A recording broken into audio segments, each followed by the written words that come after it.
Welcome back to Lakeside Studios, everyone. Ryan here, and on today's Gear Shootout, we are pitting the Randall Thrasher against the world in a battle royale of sorts. No, not that battle royale, the real battle royale. I said the real battle royale. That's better. So this video kind of spawned not only from previous videos where we looked at comparisons between Mesa Boogie amps and their digital counterparts. This one is more of a existence justification more than anything. I've recently taken a look at some plugins, some presets on other equipment that made me wonder, is this amp even worth having anymore? Although I have favorably reviewed the Thrasher in the past, in that same video I stated that if a crisis situation were to emerge, this would be the first thing I would sell off, mostly because it brings in a really good chunk of change still, but also because I feel like I can get very similar tones in more cost-effective ways. And we're going to put that little theory to the test today. So will the Randall Thrasher survive? Will it sound as good as its competitors? And even more importantly, will it sound unique enough in order to justify its existence in my current tube amp collection? Today's shootout will feature both an 8-string and a 6-string section, because as you'll soon hear, each amplifier kind of plays differently with guitars at different scale lengths and different pitches, and I wanted to fairly represent them in the kind of use cases that I'll be putting them through. As always, to keep variables to a minimum, we'll be putting every amp and amp approximation through the same impulse response, the same speaker cabinet, microphone blend. Each amplifier will be boosted, at least real-life amplifier will be boosted by either the Fortin 33 or Fortin grind pedal. They are so very subtle that it really just doesn't even matter, but I can hear very, very small differences that I think changing pedals could bring them more in line with each other. So it'll be one of the two. Each amp will also be going through the 2 notes captor, so they have the same load and a raw output that will again be put through those impulse responses, and there will be no post EQ. Everything is done in the box, so to speak. No EQ in the loop, nothing in the audio workstation programs, nothing like that. If it's outside of the native amplifier or modeler or whatever we're using, then I just didn't use it. And of course that will make things sound a bit more different, and in reality, if you wanted to squash certain frequencies or bring out others on different amps, then you could do so, but right now we're just trying to see exactly how different each amp and pedal combination is from each other. So with that, Halo. Get it on! And we're on to our first challenge!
With that, let's introduce our contestants, of course starting with the Randall Thrasher, and this demo was boosted by the Fortin 33, again because I thought it just brought out some more mids compared to the grind pedal, probably all in my head, but that's what we used anyway.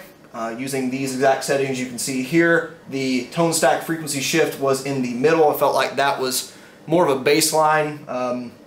You got 3 positions, but I feel like it didn't really mix very well with the other amps in the other position, so we just left it there. As such, it didn't bring out as much bottom end, and I had to compensate quite a bit in the power amp. As I discussed to death in the standalone review, what makes this amp stand out from the competition is this 3-frequency gain structuring. So you have your normal gain, but you also have low frequency and high frequency gain controls. And this can be seen mirrored in the Randall Satan, and even more prominently on the Fortin Natos. And what this allows you to do is kind of pre-EQ your guitar.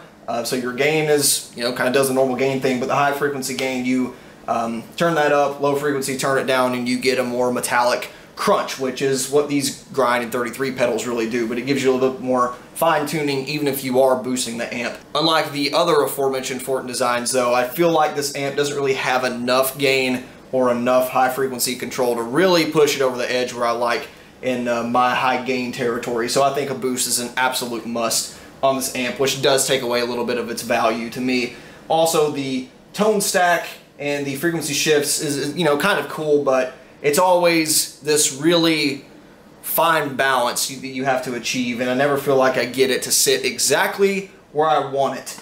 And that was really brought out to me when we took a look at the next competitor, the Fortin Nameless. This is a $100 plug-in that emulates the Fortin Meshuggah 50-watt signature amplifier from Mike Fortin, and as many YouTube reviewers have shown, it is a freaking amazing plug-in, not only for the money, but just standalone. You can put it next to real amplifiers and probably can't tell the difference, as you probably couldn't tell in those blind tests. And when I played through that the first time with the built-in grind approximation, as well as a really nice set of impulse responses, I literally kind of had a mental breakdown about, oh my god, this thing just obsoleted an amp that I paid almost $1,000 for. What am I gonna do?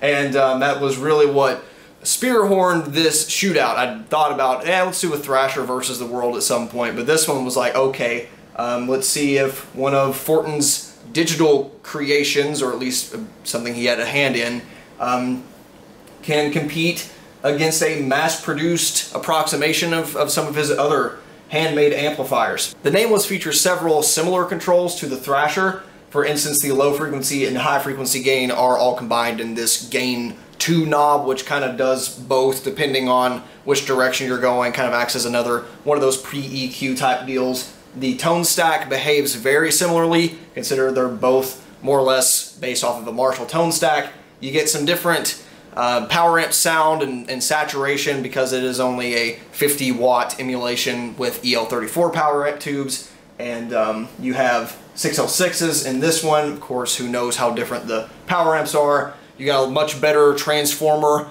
in the digital version of the Fortin Meshuggah, whereas this is a mass manufactured amp. So all the components are going to be more or less the lowest bidder, and all that's going to add up to sound different. Maybe not worse to some people, but definitely different. And most importantly, whereas this combination of real tubes and Fortin pedals is going to set you back at least $1,200, maybe $1,000 or less if you go for the 50-watt version of this, which I would recommend anyway. You're looking at less than 10% of that for the plug-in version. So unless you just have to have this for recording, or you gotta get it that loud for some type of gig, which I highly doubt you do, then it's really hard to justify buying this thing over a plug-in that can do a very, very similar sound, as again you probably heard in the demos. So that is the primary competitor here, but I also did an AX8 tone match of the Fortin Nameless. In that preset, I approximated the grind sound with a parametric EQ, and that was going through a treble boosted Friedman model that has been recently added in the newest Quantum firmware. And I thought the direct comparison with it and the Nameless yielded really nice results, but it actually sticks out a bit more than I anticipated within this shootout itself. Of course, I could have changed a few things to bring it in more in line, but that wasn't really the point. I was really exploring, well, if something sounded really good in this scenario, does it still in this other scenario? And I think it's some interesting outcomes. And then finally, our last two contestants are real Mesa Boogie amps. That's a good framing right there. So we used both the Mark IV and the single rectifier. The Mark IV was boosted by the 33 pedal as well. The rectifier was boosted by the grind pedal. And these definitely retained their signature boogie sounds if you know what you're hearing, and if you don't know what you're hearing, I bet you will recognize it once you see which amp was which. These amps definitely took some tweaking to get that close to the ultra modern high gain sound I was going for. And with that, let's go ahead and reveal which was which. If you like to play along in these kind of videos and you got to this point, leave a comment saying which one you thought was which you thought sounded best, and after the reveal you can reveal your astonishment to the world. Let's go.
I'm happy to say that I think all these samples sounded good in most ways. Some beat out others in particular categories, but it's not like I would throw any of these amps or modelers or plugins out the window because they got beaten so badly. It was a lot closer than I thought it would be, to tell you the truth. Let's put off Mr. Thrasher to the last. Let's talk about these Mesa Boogie amps first. So the Rectifier, that one, you know, stuck out like a sore thumb. I'm not terribly surprised. Even with the mids completely squashed, it still had that mid-range bump, and it just sounded bad in every other frequency. So I ended up turning it back up just a little bit to retain some of the nice, you know, guitar mids that you need in a mix, and because of that, it would definitely stick out in a mix. But even with a 33 pedal boosting it, it still retains that sloppy fizziness that rectifiers are known for, and quite frankly, I still like the sound, but it wouldn't be my primary go-to amp for that sort of thing, which is why I really like them for leads.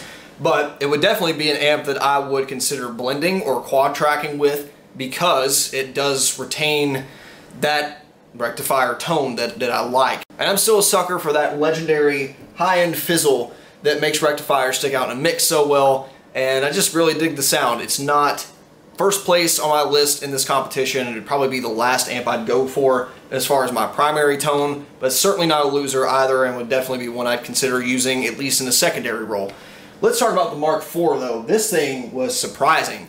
1992 this amp is. Of course the design, at least the base design, dates back to the early 80s, and it's still keeping up with stuff like this, which is super cool. EQing this amp was an absolute bear of a job, more so in the graphic department. The tone stack itself wasn't too bad. You can kind of bring it in line with the super high gain amps more easily when it's boosted by a pedal because you have so much flexibility there. But the graphic EQ felt like I almost ran out of space. I had to boost the 80 Hertz and 2200 extremely far. I felt like I could still dip the 750 Hertz even further with like a EQ in the loop, which of course we didn't do. The kind of boomy, thumpy 240 Hertz range was a little overbearing, so I had to take that down further than I normally would with a Mark amp, which consequently made it sound not so much like a Mark amp.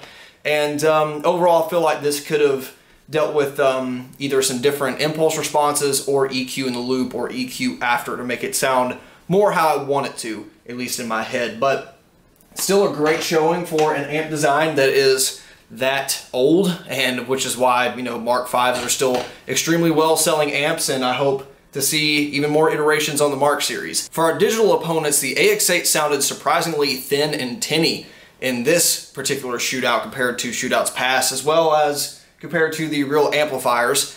I think mostly that's due to the way that I was tone matching a slightly altered image of the Fortin Nameless in its standalone video, and you can just dial it way brighter than you can actual amps. At least if you were to turn up the presence on this further, it would sound way, way worse. It would be a lot more high-end noise than it would actual articulation, which I think is what we're hearing in the AX8. So I could probably dial down a couple frequencies on the grind pedal, as well as the bright switch and some other things. It still sounded really good, and it sounds great in a mix, but it's not exactly what I was going for my particular sound. For the Fortin Nameless, the final boss, you could say, of this little shootout, it was without a doubt the easiest of the amps to dial in and get a usable, great sound out of it. It also responded very flat compared to 8-string and 6 strings. When I recorded DIs through the real amps, there were some setups I had for one guitar that would sound like crap on the other, or I'd finally get it sounding right, I'd reamp it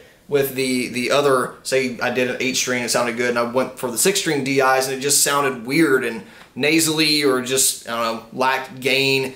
Whereas the Fortin Nameless, I instantaneously got a good sound both ways. The Nameless also has the advantage of having this almost baked in, really nice low end and high end presence that I just could not for the life of me replicate on these other amplifiers without making it sound too thin or too boomy or too inarticulate. And I'm guessing that has something to do with the power amp emulation on the Nameless itself. I don't know. Of course, if you roll the bass and treble all the way down, then yeah, you're not going to have that. But even subjecting the Nameless to my normal 100 Hertz high pass and 10,000 Hertz-ish low cut, it still retained a lot of frequencies that were just absent in the other amps. So I don't know what that is, and maybe you could hear some of it as noise and unpleasant and unrealistic, but you got to do less to it to make it work, and I think that's always a good thing. Whereas it took, you know, 30 plus minutes of fiddling on these very inaccurate knobs, and who knows how, you know, linear or logarithmic each one is compared to every amp. And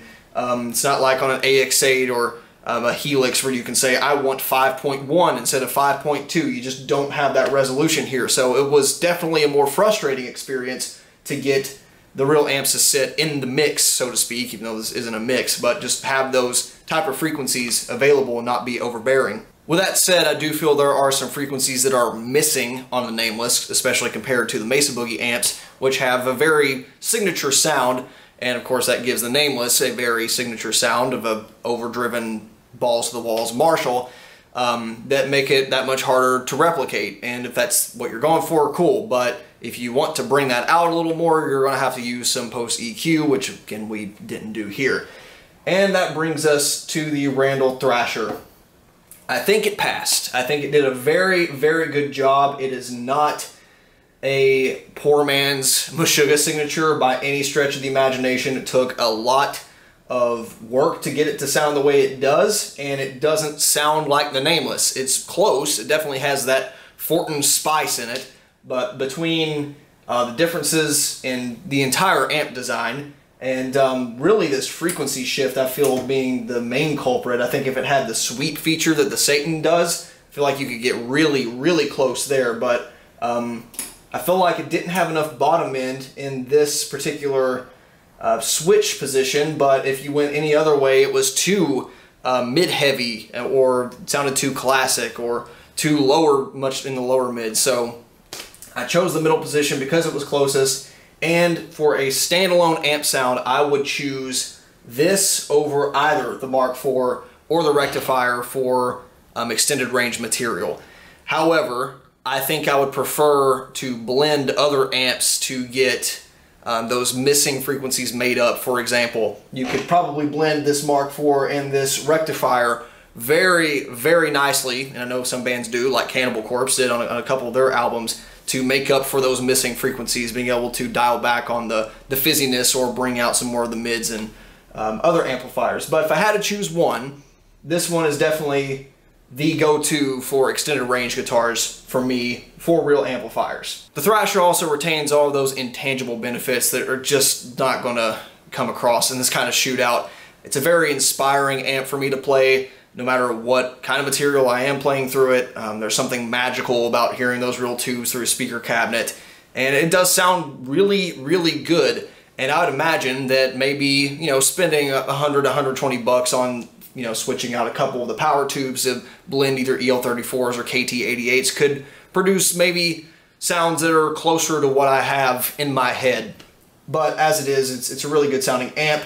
But as time marches on, the closer and closer I feel we're getting to complete obsolescence for, you know, this kind of monstrosity of a tube head. So it lives today, but barely. Compared to the Nameless or even its tube counterparts, there's definitely some frequencies in the Thrasher that just have more life to it, and I think it makes it worth keeping around. With that said, today I don't think I can pick a favorite.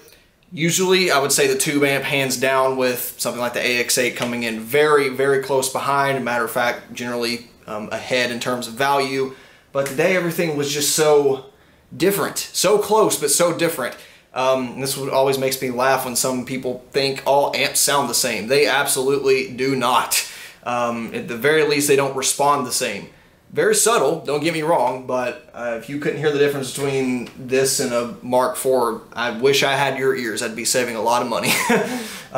So yeah, tell me which one you thought sounded the best. If you are teetering on the fence of buying either a plug-in or an amp modeler or the real deal, maybe this will sway you one way or the other. Thanks for watching, and we will see you later on the next Gear Shootout. Bye.